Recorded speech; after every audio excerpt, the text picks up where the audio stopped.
Okay people, welcome back to another Fwoosh review. Tonight I'm taking a look at the Kaiyodo Amazing Yamaguchi Spider-Man. And before I get into the review, I'm going to tell you a little story. Spin a little yarn. There was once a handsome, young, strapping lad named, let's call him Robo. And Robo had a mean, bully friend named, we'll call him Industrial. And they talked every day for 15 years, even though they lived far apart. Industrial was the city mouse to Robo's country mouse. A lot of the same likes, but just grew up in different areas. And when they both ended up at San Diego Comic-Cons, which was a lot, they hung out a lot, and Robo even let Industrial drag him to a restaurant where you cook your own food, which made no damn sense to Robo because he's just a practical kind of guy. But that's neither here nor there. Another thing the two friends shared was their hatred of Revoltech joints. Until one day, Robo, being the forward-thinking genius that he was, again, no relation to me, this is a completely fictional story, Robo went out and bought the Amazing Yamaguchi Deadpool, and it completely flipped his thoughts on Revoltech joints. Now, he still thinks the joints are kind of ugly, but it was the poses that those joints allowed you to get the figure into that really won Robo over. But Industrial, being the mean bully that he is, just continued to talk shit and disparage poor Robo. But this Robo character, he's a mature adult.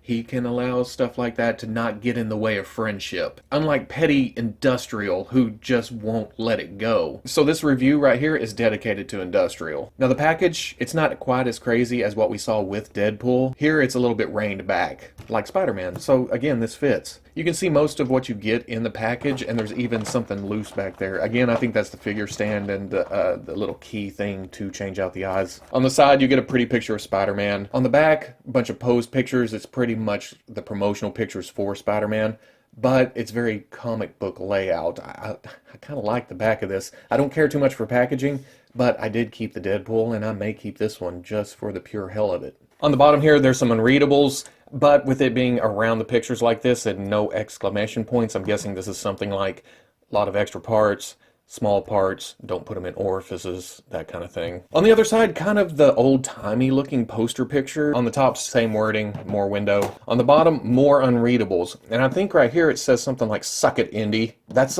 pretty harsh, but appropriately timed.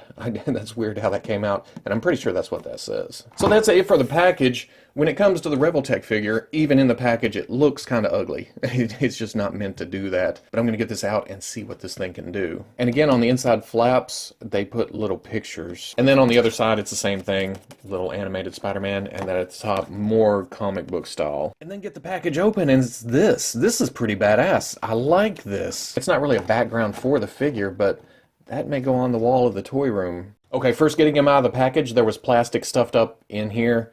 Down at the waist, into the hips, and that's to keep the paint from rubbing off in the package, I guess. If the paint's going to rub off, you're going to do it after you get it out of the package. But if you tear at it, if you cut at it, it's kind of hard to get out of there. Don't be afraid to pop the waist apart. And the belt is a separate piece right there. Then the abs come off.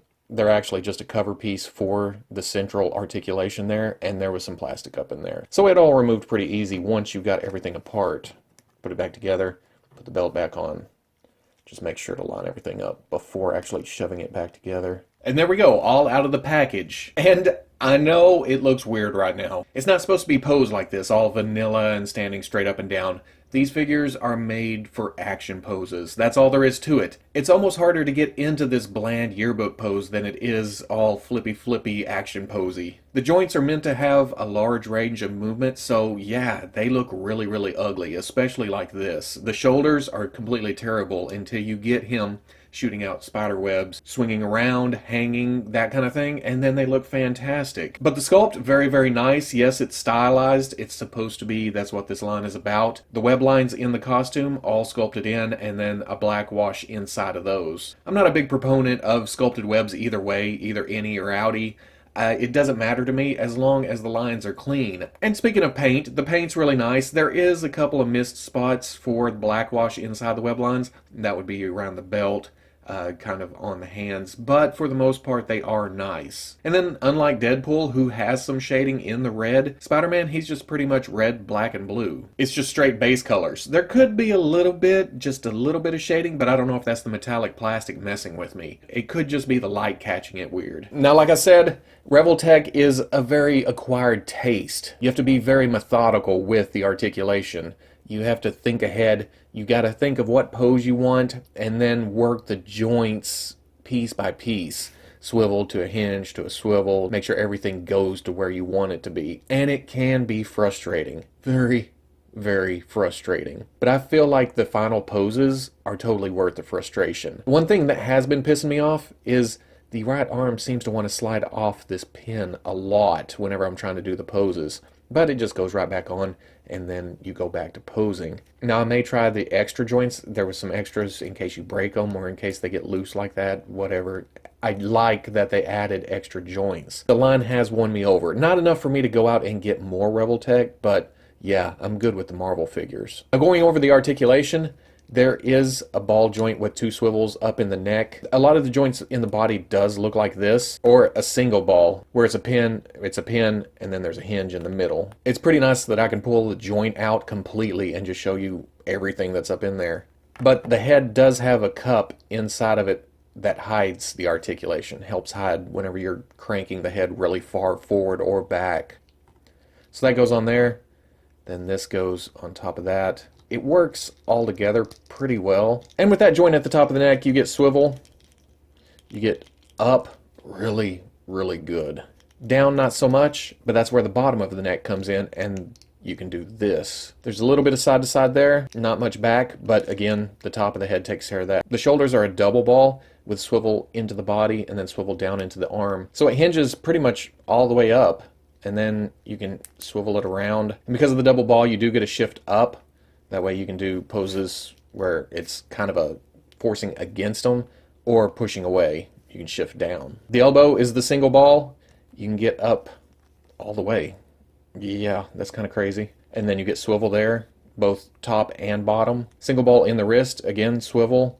You can get back, you can get forward, and then you can set that to go any direction you want to go. Big single ball in the torso. It pretty much pegs into the upper torso and then down into the crotch. You can get side to side, and then you can get forward all the way, back about that far, and then swivel depending on which side you want to swivel. The hips are kind of funky. They move in a weird direction. They get out, but when you try to rotate up, it kind of goes out a little bit. And you compensate for that with the swivel in the upper thigh, which is not set straight across. So if you want to turn that, it goes this way. But altogether, you can get pretty much any direction you want to go. Again, you've got to work at it though. Knee, single ball, but it does come all the way up, and then there's swivel in both directions. There's rotation at the boot. There's a single ball at the ankle. You can get back.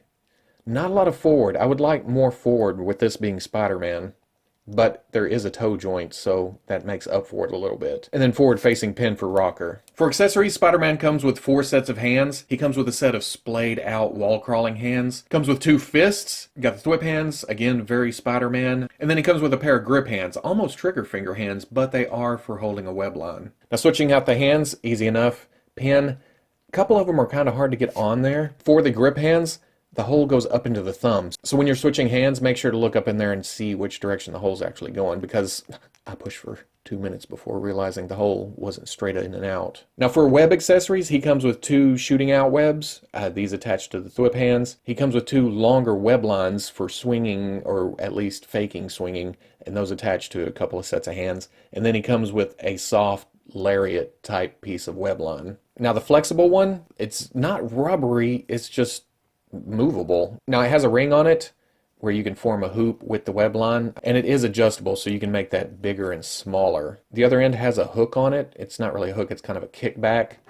but you take the open gripping hand, you push it in there, and it springs out, and then he's holding on to it. Kind of nifty. It kind of sticks out when you're trying to take pictures, but not too bad. Then to get it back out of the hand, you just take it, squeeze it, push it back through, and it comes right back out. Now at first I didn't see that there was a hole in the fist, but this is for the longer web line. It just plugs into the fist hand, and it looks like he's swinging off of it. This one, not so flexible. It pretty much stays straight. But the cool thing about it, when you don't have the web line in it, the hole isn't that noticeable, so you just have regular fists. And then lastly, the short shooting web line. It has a little pin on it. You can take the thwip hand, and it plugs right in there. Now I was afraid with this being clear with white paint over it, it was going to be fragile, but I haven't had a problem. The hole isn't too small, it isn't too big, it's nice and snug, it slides right in there, and it goes back and it looks kind of like it's shooting from his wrist. So yeah, that's kind of nifty. It comes with a Revoltech stand. It has a joint here, here, and here. I actually displayed Deadpool on it, and it's stiff enough to hold the figure up, but you have to find the right angle for the most part. And then with the pin, it just plugs into the back and it holds them up. It's actually a good stand. There's also attachment for the stand, a claw attachment for if you want to squeeze it around the figure. I don't care for these. They stick out too much whenever they're around the figure. But there also is a magnet accessory that you can plug in here. And the magnet's not very strong. I was playing with it on the refrigerator and it holds, but it's not very sturdy. And here you just clip around the waist, stick him to a piece of metal, and you can have him wall crawling up the metal. And then there's also an extension piece if you want to have him even higher. This clips onto here, and then it's further up. But there's no joint up here. And then finally, the different eyes. There's a set that looks kind of normal, just the black outline around the white. There's another set, he looks a little bit more with his eyebrows down, I guess you could say. There's a set that's kind of wide-eyed and scared. I'd say scared, but it's like surprised, something like that. And then there's a set that's very, very squinted. I'm not quite sure what that could be used for, but they do look cool. And then you can mix and match between the sets. It works very well. And to change that out, you just pop the head off. You leave the cut piece on there. And it comes with this little tool where you can push the eye out. Now, the angle's kind of weird. And there's also this socket right here that gets in the way. I found the best way is to just line it up and then kind of push down that way, not straight out. Then you pull the eye out, and it leaves a socket piece right there. Looking at it, if you didn't know any better, you wouldn't think that they would pop out. So I like that. They're not blatantly obvious. For comparison, here he is with the Amazing Yamaguchi Deadpool. Good size, they fit together, the style fits together. Since I already have my plain Jane main shelf Spider-Man and Deadpool, I am completely good with this line kind of skewing off in style. They're their own thing. They work in their own display. But if you simply have to mix this in with the rest of your 1/12 scale figures, here he is with the Black Panther. This is a standard Marvel Legends body, and even here, it still works scale-wise. Maybe not style-wise, but he'll fit in on your main shelf. And then here it is with the Spider-Man Legends Pizza Spidey. Again, good size. Pizza Spidey's just a little bit taller, but it completely works. So at the end of the day, if you hated the joints before,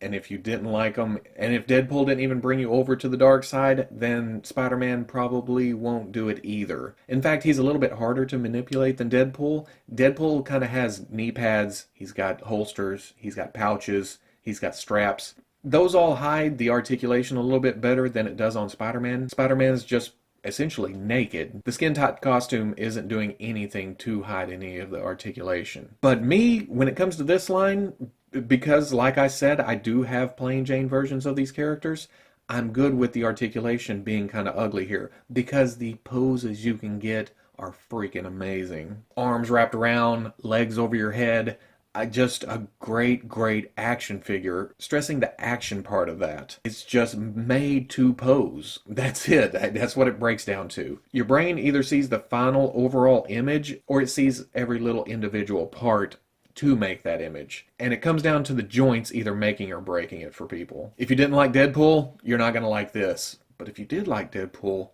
grab the Spider-Man. Great companion piece. They can work off of each other. Plus, with the Venom coming, that's just more to this line. Venom's going to amp things up. You're going to get great fight scenes between Venom and Spider-Man. And, woo, yeah, I can't wait to see some of the ACBA some guys are going to come up with for this figure. For Spider-Man poses, you're not going to be able to beat this Spider-Man. Suck it, Indy. So if you like the review, comment, like, subscribe. I'll catch you on the Fwoosh.